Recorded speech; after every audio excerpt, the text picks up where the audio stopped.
두 번째로 소개해드릴 와인은 샤또 라리에 오브리영 2016 빈티지입니다.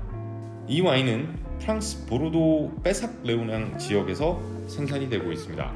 2016 빈티지의 경우 62%의 카베르네 소비뇽을 베이스로 30%의 메를로 그리고 8%의 까베르네 프랑이 블렌딩됩니다. 샤또 라리베 오브리영은 16세기에 처음 와인을 생산하기 시작한 오랜 역사를 지닌 와이너리입니다. 그리고 1987년 지금의 오너인 제르부송 패밀리가 구입을 하였고 이후 대대적인 투자를 통해 뛰어난 품질을 지닌 와인을 생산하기 위해 노력하고 있습니다. 개인적으로 이 와인은 잔에서 피어오른 향기가 아주 돋보였는데요.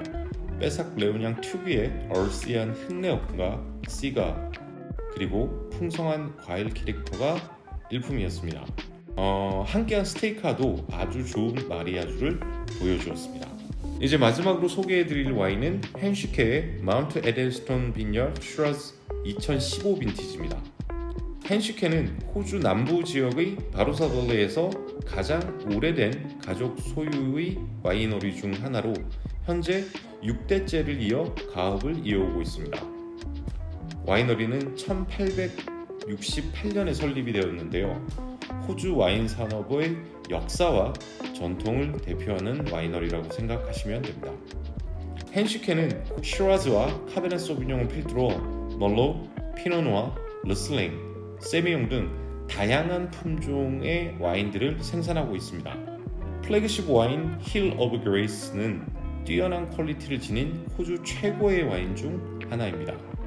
대한항공의 퍼스트 클래스에서 서비스되는 마운트 에델스톤은 리틀 힐 오브 그레이스로 불리며 가격 대비 아주 뛰어난 퍼포먼스를 보여주는 와인입니다. 저도 마운트 에델스톤 좋아하는데요. 힐 오브 그레이스의 2분의 1에서 3분의 1 가격으로 거의 90%에 육박하는 퀄리티를 보여주니까 가격 대비 아주 뛰어난 와인이 아닐까 생각합니다. 특히 이 와인은 팔레트에서 느껴지는 묵직한 바디감과 파워가 돋보였는데요. 잔에서 피어오르는 슈라즈 특유의 강렬한 풍미가 인상적이었습니다. 자, 이제 디저트 타임입니다. 먼저 치즈와 과일을 서비스해 주셨고 마지막으로는 아이스크림을 준비해 주셨습니다. 개인적으로는 기내식 때문이라도 웬만하면 대한항공을 이용할 만큼 대한항공의 기내식 만족도는 타 항공사에 비해 매우 높은 편입니다. 물론 아시아나항공의 서비스 역시 아주 만족도가 높습니다. 기내에서 사실 이 정도 수준의 식사를 서비스해 주시는 것이 정말 손이 많이 갈 텐데 항상 승무원분들께 감사합니다. 네. 개인적으로 기내식을 먹을 때는 항상 샴페인을 주로 마시는 편입니다. 웬만하면 샴페인이 모든 음식과 좋은 마리아주를 보여주기 때문입니다. 그리고 푸드쉐인의 경우 특히 피노누아 베이스 와인이라 묵직한 바디감을 지니고 있어 스테이크와도 아주 좋은 궁합을 보여주었습니다. 식사도 다 마쳤고 잠옷으로 갈아입고 이제 잘 준비를 합니다. 잠옷으로 환복을 하고 스쿠터 100개 하고 이제 잠자리로 듭니다. 미리 담당 승무원 분께 부탁을 드리면 이렇게 베딩 서비스를 해 주십니다. 블랙팬서를 보다가 잠이 들었습니다. 푹 자고 일어났는데도 아직 7시간이 넘게 남았습니다. 요즘 러시아와 우크라이나의 전쟁으로 인해 항공기의 항로가 바뀌면서 인천에서 뉴욕까지 비행시간이 보통 14시간이었는데요. 평소보다 1시간 정도 시간이 더 걸립니다.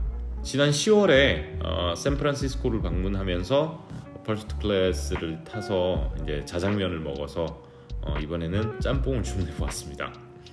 당연히 레트로 제품이지만 내용물도 아주 실했고 특히 시원한 국물이 아주 좋았습니다. 혹시 퍼스트 클래스를 이용하신다면 자장면보다는 짬뽕에 한 표를 드립니다. 역시나 짬뽕에도 샴페인을 한 잔 마셔보았습니다. 마리아주는 역시나 잘 먹네요. 그렇게 먹고 자고 또 먹고 그러니까 저렇게 돼지가 되지. 이번에는 퍼스트 클래스의 화이트 와인에 대해 소개를 해드릴까 합니다. 가장 먼저 소개해드릴 와인은 구스타브 로렌츠의 르슬링 알텐베르크 드 베르그하임입니다. 2018년 빈티지고요.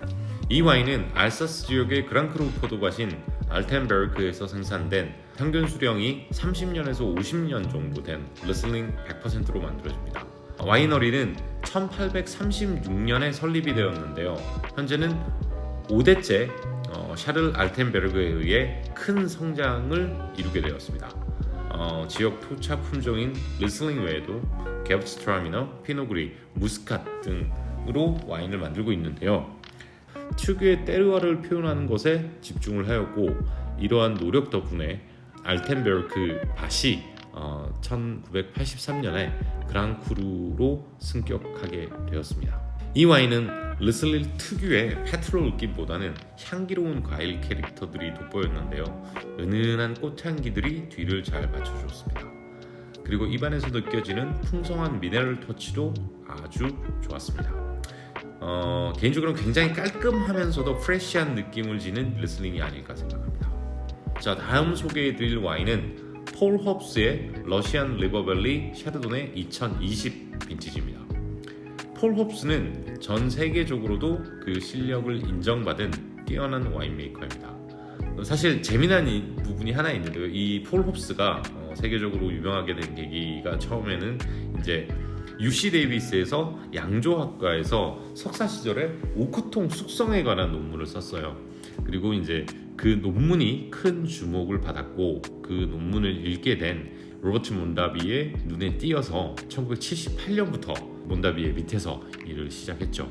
그리고 이제 오퍼스1의 양조 팀에서 일을 했고 시미, 까테나 자파타 등에서 경험을 쌓았고 마침내 1991년 자신의 와이너리를 설립하였습니다. 그는 카베르네 소비뇽과 피노누아, 샤르도네를 베이스로 한 싱글 빈야드 와인들을 생산하고 있으며 특히 투칼론 빈야드 카베르네 소비뇽 2002 빈티지가 파커에게 100점을 받았고 거기에 러시안 리버밸리 피노누아 2008 빈티지가 2010년 와인 스펙테이터 탑 10에 이름을 올리면서 이제 평단에서 아주 좋은 평가를 받고 있습니다. 물론 샤르도네도 굉장히 매력적인 와인을 생산하고 있습니다. 사실 이 카베르네 소비뇽, 피노누아, 샤르도네 세 개를 다 잘 만들기가 쉽지 않은데 참 실력 있는 생산자죠. 그리고 그는 현재 미국 외에도 프랑스, 아르헨티나, 스페인, 아르메니아 등 총 7개의 지역에서 와이너리를 운영하고 있습니다. 이 와인 역시 이제 잔에서 피어오르는 그 미국 화이트 와인 특유의 이제 풍성한 열대 과일 캐릭터와 달콤한 피니쉬에서 느껴지는 잔잔한 여운이 아주 인상적이었습니다. 그리고 퍼스트 클래스에서 제가 테스팅은 하지는 않았는데요. 소테르는 디저트 와인이죠. 샤또 기로와 그 다음에 포트 와인인 샌드맨의 파운더스 리저브가 서비스되고 있습니다.